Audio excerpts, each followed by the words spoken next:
Well, last chapter, Joey has finally realized he needs to get it together, right? He's been removed from his school. He's going to go to a special education center to see if they can help him. Chapter 9 is called Bad Seed.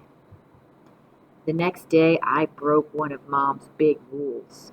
I left the house while she was at work and limped about 10 blocks over to Maria's house.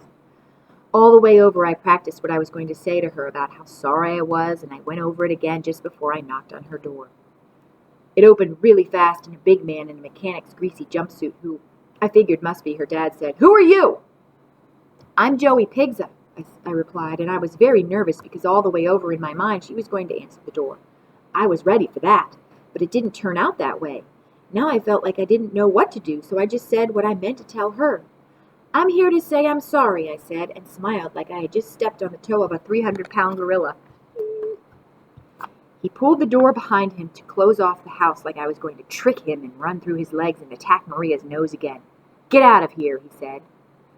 I held up my two scissors-cut paper fingers in front of my face. "I didn't come here with any scissors," I said. Then he stepped toward me. They shouldn't let messed up kids go to school with regular kids," he said.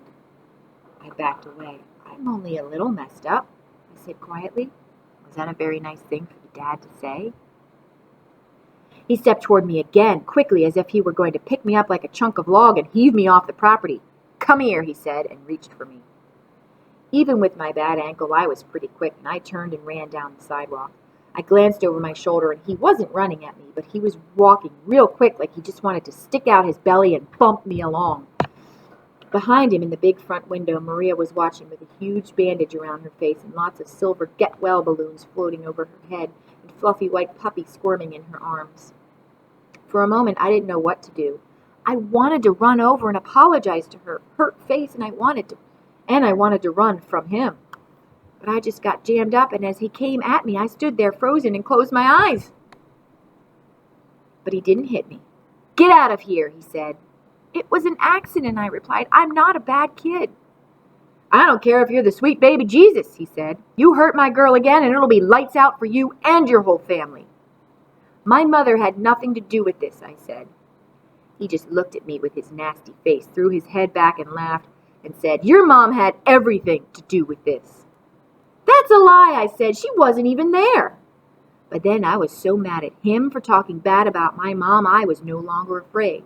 "My mom is not the problem," I shot back at him. "I am." Wow, Joey's being accountable. And I surprised him with that because he didn't know what to do next.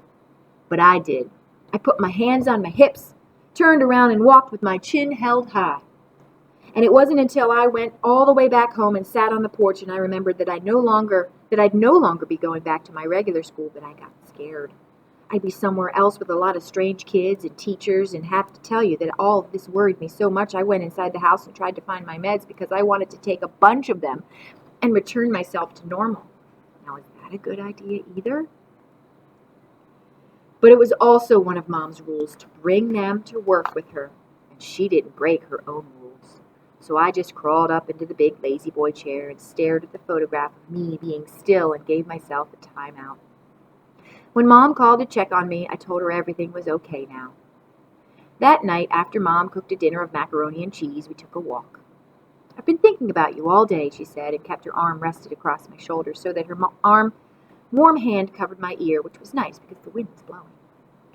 "I've been thinking about you too," I said, looking up at her and then down at the sidewalk, then up at her again, then down again, because once I had stepped on dog poop and slipped and never forgot that.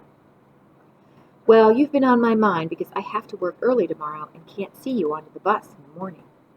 "Oh," I said in a small voice, and I felt my whole body get sad. "I was hoping you could." "Me too," she said softly, "but I just couldn't shift my early appointments around at work. Those ladies get pretty fussy about having their hair done on time. Still, I have 2 presents for you." I looked up at her. "2? For me? I love presents." "The first one," she said, "doesn't look like a present. It isn't gift-wrapped. It doesn't have a ribbon around it. But I think it's a huge present." "Well?" We stopped walking and stood up, and she stared down at me and cupped my chin in her hand.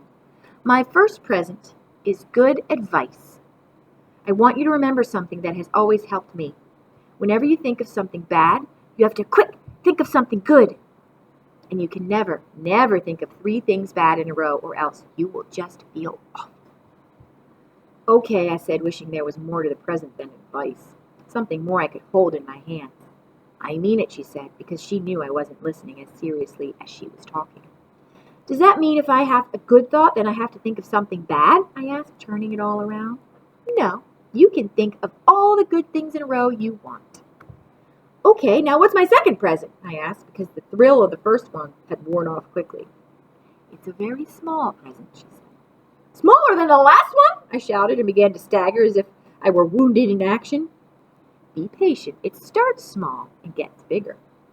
We passed the ice cream parlor, where I knew I was never allowed to go, and the Polish-American club where my grandmother said my dad spent some of his time bouncing around before he went to Pittsburgh. And then we turned and walked into the used bookstore. A book? I asked, thinking that my presents were getting really small. A book is only part of it, she said, and the way she was smiling told me it was really good. We walked to the back of the store, and there was a short shelf of books on pets and pet care. She reached onto the shelf and pulled out a book on dogs. Oh, do you know where this is going? Joey, if you do really well in the special education center, she said, you can get a dog. And I was beaming inside. I had always wanted a dog, a little dog that looked just like me, a Joey dog, a nice springy dog, a good dog. I had told Grandma I wanted one, but she said having a dog in the house would be like just having 2 of me.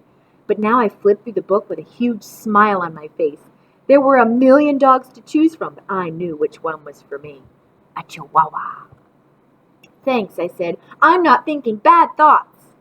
She knelt down and kissed me on the forehead. You better not be, she replied. Your luck is changing. From now on, you will be known as Joey Pigza, the lucky boy with his own dog. What do you think's going to happen? Is he going to get the dog? Is he going to do well in the special education center? We'll see.